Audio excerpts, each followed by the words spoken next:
Imagine finding a deadly rattlesnake, placed exactly where you were about to sit. 1 second sooner, and this story ends forever. But it didn't, because one woman refused to run. She did not scream when she found her husband face down in the Powder River. She only screamed when she saw Eli McCrae come riding out of the dust the next morning. Lily Hart had been a widow for 3 months. And in Sheridan, that was already long enough for folks to forget your name. But the fear in her eyes that morning made every ranch hand on the street look twice. Even if none of them had the courage to ask why she had ridden through town with her dress torn and her hands shaking, she did not stop for anyone. She rode straight past the blacksmith, past the saloon where 2 men spat tobacco at her horse, past the church steps where the preacher gave her a pity nod she did not trust. She kept riding until she reached the one ranch everyone said belonged to a man who feared nothing. If this man turned her away, there would be nowhere else to go. Eli McCrae. Most folks in Sheridan only whispered his name. Some called him a quiet storm. Others said he was the reason the old Bozeman Trail still had a sheriff. But what people agreed on was simple. If trouble came for you and you had nowhere else to run, you rode to the McCrae place and prayed he was in a good mood. Lily did not pray. She slammed her boots on the dirt and walked right up to him as he was feeding salt to a young ram. Eli looked up slow as sunrise, and she swore his eyes could see every lie a man had ever told her. For the first time since the funeral, she felt like someone was really looking at her, not just at her black dress. He asked if she had been followed. She nodded. Then she told him everything she knew. The cut fences at her ranch near the foothills of the Bighorn Mountains, the rocks tossed into her well, the shadow that walked past her window at midnight, the voice outside her barn whispering that a woman alone could not hold land in Wyoming territory. Eli listened without blinking. The wind pushed dust across his boots. The ram flicked its ears like it understood trouble was coming. Out here, even the horses knew when a storm was about to break, and this did not feel like the kind that brought rain. When Lily finally said the name Harland Voss, Eli's jaw tightened just once, like a man hearing an old bullet shift in a scar. He knew that name. Everyone did. Cattle king, land thief, man who claimed her husband's death had been an accident on the trail. Lily stepped closer. Her voice cracked. She said she did not come for pity. She came because someone wanted her land, someone wanted her gone, and she needed a man who did not scare easy. Eli wiped his hands, looked at the mountains, then looked back at her like he was measuring how much fight she had left. He asked one question, a quiet one, the kind that decides the whole story before it even starts. Are you ready for the truth that might come with this? And Lily answered with a question of her own. What if the truth is worse than the man who killed my husband? Eli saddled up without another word, and Lily rode beside him all the way back to Hart Ranch, trying not to picture the look she had seen in his eyes when she said the name Harland Voss. It was not fear. It was something colder, like a memory he did not care to revisit. Now here's where the story turns deadly. By the time they reached the ranch, the afternoon sun was melting into that harsh Wyoming gold that made every shadow look sharper than it should. Eli crouched to study footprints she had not noticed before. He never explained anything. He never did. But when he straightened up, she saw it. Confirmation. Someone had been here. He walked to the front porch, where a big bale of hay sat half-broken, leaning against the old storage box Lily had been trying to drag that morning. She felt embarrassed just remembering it. She had grunted and pulled at that thing for a good 10 minutes before giving up. Eli tapped the side of it, testing the frame, then looked at her with a tiny smirk. "It's too big for you to drag." "Too big? Just sit on it so I can see what's wrong with these braces." The way he said it made her roll her eyes, but her pulse still jumped a little. It was unfair how easy it was for an older man to do that, especially one who barely talked.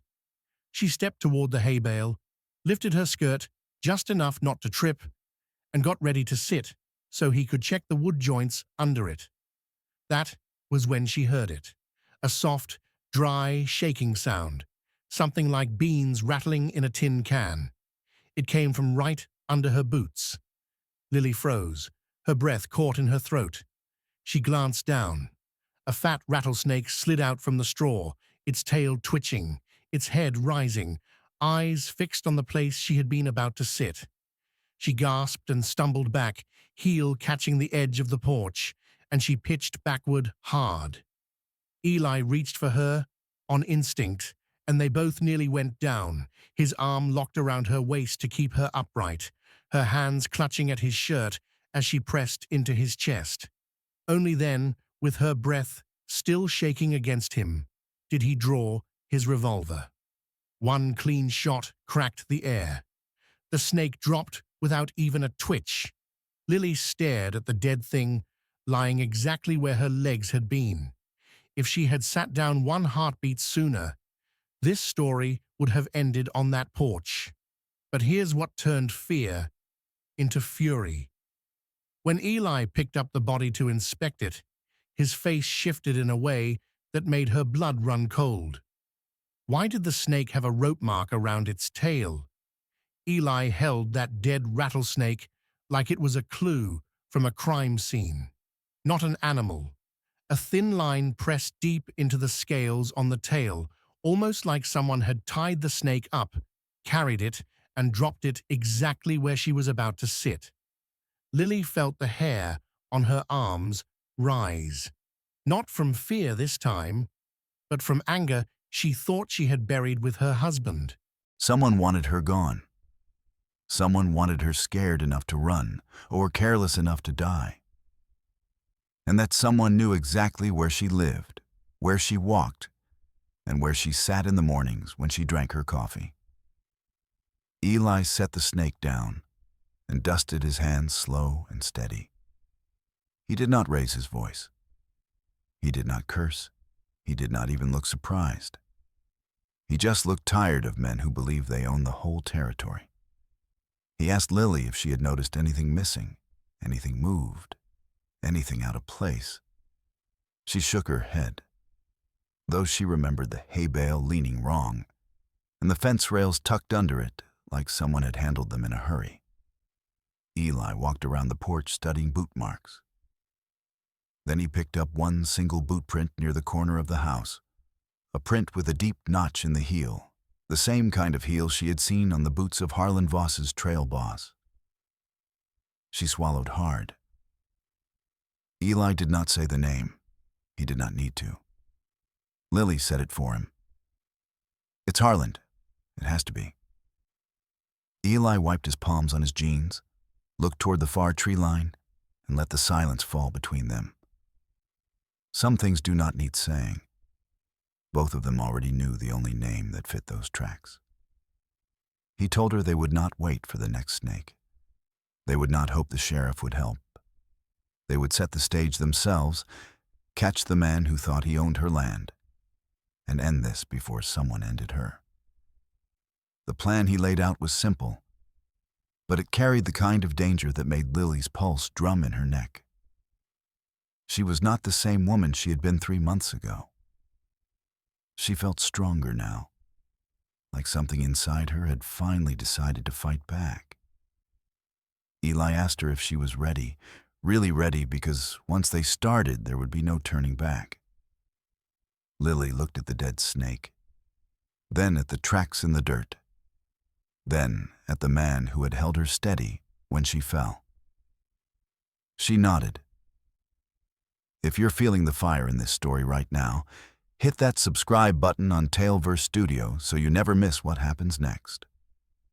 and drop a comment. What time is it where you are? And where are you listening from? Lily barely slept that night.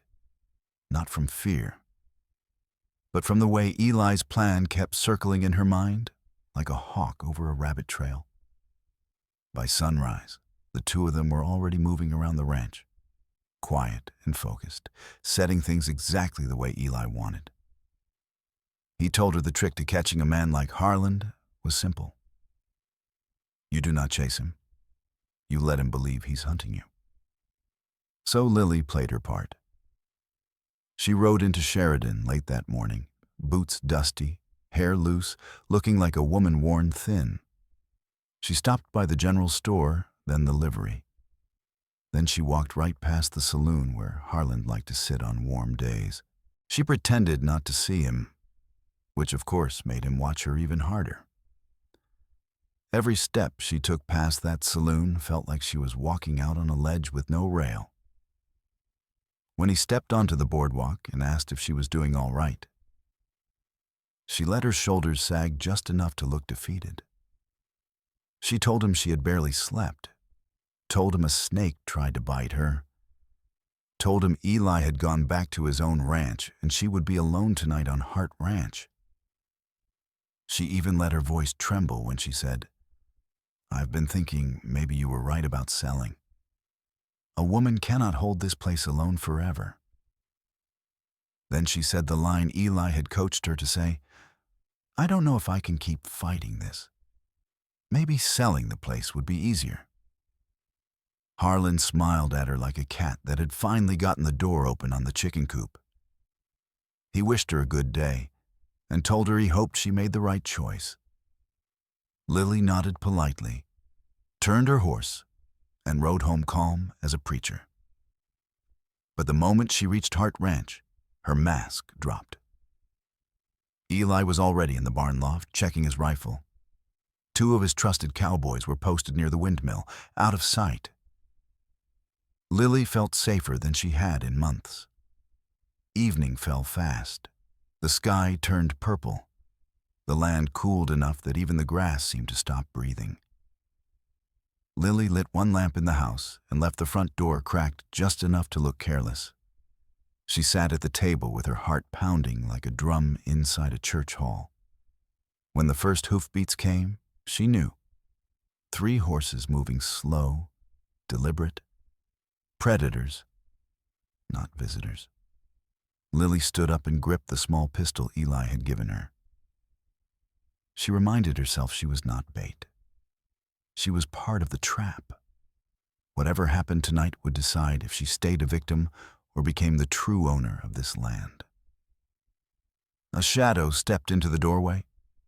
A man with a bandana around his neck and a grin that said he had done this before.